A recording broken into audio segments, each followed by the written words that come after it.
வணக்கம். இன்னைக்கு வாமனாவில் வயநாட்டில் ஏற்பட்ட நிலச்சரிவை பற்றி தான் பார்க்க போகிறோம்.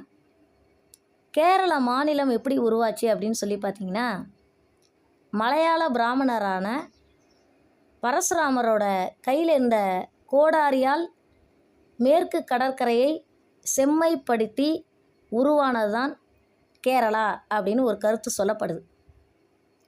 கேரளாவில் எத்தனையோ இடம் இருக்கும்போது குறிப்பாக வயநாட்டில் மட்டும் ஏன் இவ்வளோ பெரிய சீரழிவு, இவ்வளவு பெரிய பேரிடர் அப்படின்னு சொல்லி கேட்டிங்கன்னா, இந்த பாராளுமன்ற தேர்தலில் ராகுல் காந்தியும் இன்டர்நேஷ்னல் தீவிரவாதியான டி ராஜாவின் மனைவி ஆனி ராஜாவும் தான் போட்டிட்டாங்க. நான் ஏற்கனவே சமீபத்தில் ஒரு வீடியோவில் சொல்லியிருந்தேன், ராகுல் காந்திக்கும் சிவனுக்கும் சுத்தமாக ஒத்து வரவே வராது அப்படின்னு சொல்லியிருந்தேன். உதாரணமாக 2013 ராகுல் காந்தி உத்தரகண்டில் இருக்கக்கூடிய கேதார்நாத் சிவன் கோயிலுக்கு மலையேறின ஒரே காரணத்தினால பேய் மழையால் பல பேர் உயிரிழந்தாங்க, மிகப்பெரிய ஒரு இயற்கை பேரழிவு ஏற்பட்டது அப்படின்னு சொன்னேன். சமீபத்தில் பாராளுமன்றத்தில் நம்முடைய பாரத பிரதமர் மோடியை எதிர்த்து பேசும்போது ராகுல் காந்தி தன்னோட கையில் ஒரு சிவன் ஃபோட்டோவை வச்சுக்கிட்டு மோடியை கிண்டல் அடித்து பேசியிருந்தாப்புல. அப்போவே நான் சொன்னேன், ராகுல் காந்தி சிவன் ஃபோட்டோவை தொட்டுட்டாரு, கண்டிப்பாக ஏதோ ஒரு அசம்பாவிதம் நடக்க போகுதுன்னு சொன்னேன். நான் சொன்ன மாதிரியே கரெக்டாக ராகுல் காந்தி எந்த தொகுதியில் போட்டிட்டாரோ அந்த தொகுதியில் அசம்பாவிதம் நடந்துருச்சு. அதே போல் கேரளாவோட முதலமைச்சரான பினராயி விஜயன், இவர் 2017 2 கம்யூனிஸ்ட் பெண்களை அதிகாலை வேளையில் சபரிமலை ஐயப்பன் கோயிலுக்குள்ளே நுழைய விட்டார். வேண்டுமென்றே நுழைய வைத்தார். அதுதான் அங்கே முக்கியமான விஷயம். என்னாச்சு, 2018 மிகப்பெரிய ஒரு இயற்கை பேரழிவு ஏற்பட்டது. பெருமழை வெள்ளம் அந்த இடத்துல ஏற்பட்டுச்சு. அப்போ எல்லாரும் என்ன விமர்சனம் பண்ணாங்க அப்படின்னா, சபரிமலைக்குள்ளே பெண்களை நுழைய வச்ச காரணத்தினால தான் கேரளா இந்த அளவுக்கு சீரழியுது அப்படின்னு சொல்லி விமர்சனம் பண்ணாங்க. அதே போல் எல்லா சேனல்லையும் பூ உலகின் நண்பர்கள் சுந்தர்ராஜனை பேட்டி எடுக்கிறாங்க.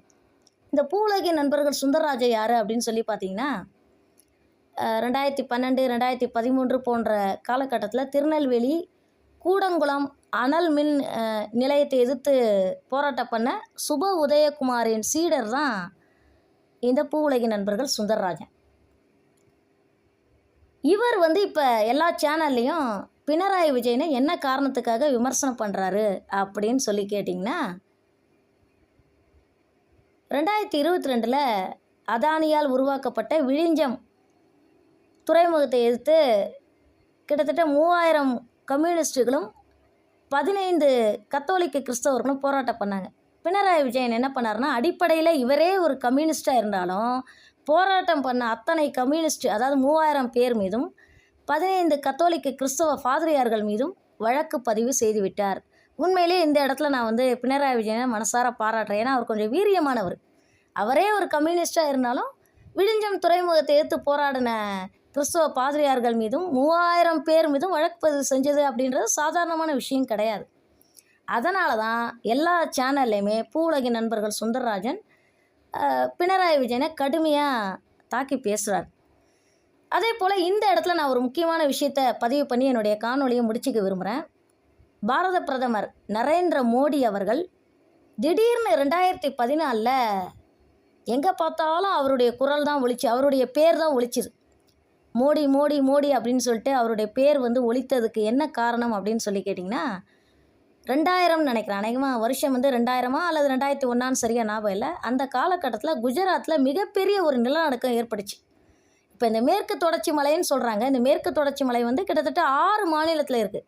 எந்தெந்த மாநிலம் அப்படின்னு சொல்லி பார்த்திங்கன்னா, குஜராத், கோவா, கேரளா, கர்நாடகா, தமிழ்நாடு அப்படின்னு சொல்லிட்டு கிட்டத்தட்ட ஒரு 6 மாநிலத்தில் இருக்குது.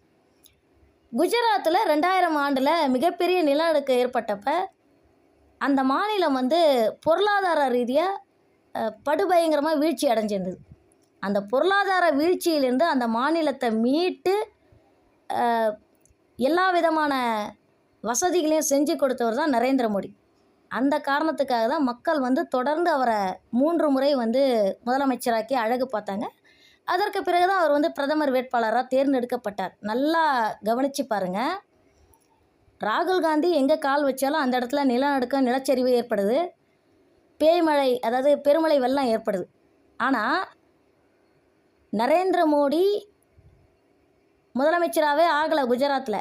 அவர் முதலமைச்சராக ஆகிறதுக்கு முன்னாடி தான் மிகப்பெரிய ஒரு நிலநடுக்கம் ஏற்பட்டுச்சு, பூகம்பம் ஏற்பட்டுச்சு.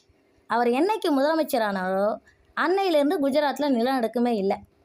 அப்போ இதுலேருந்து என்ன புரியணும் அப்படின்னா, ஒரு நாட்டை ஆளுகின்றவருக்கு கடவுள் பக்தி அப்படின்றது கண்டிப்பாக இருக்கணும் அப்படின்னு சொல்லி இந்த காணொலியை முடிச்சுக்கிறேன். நன்றி, வணக்கம்.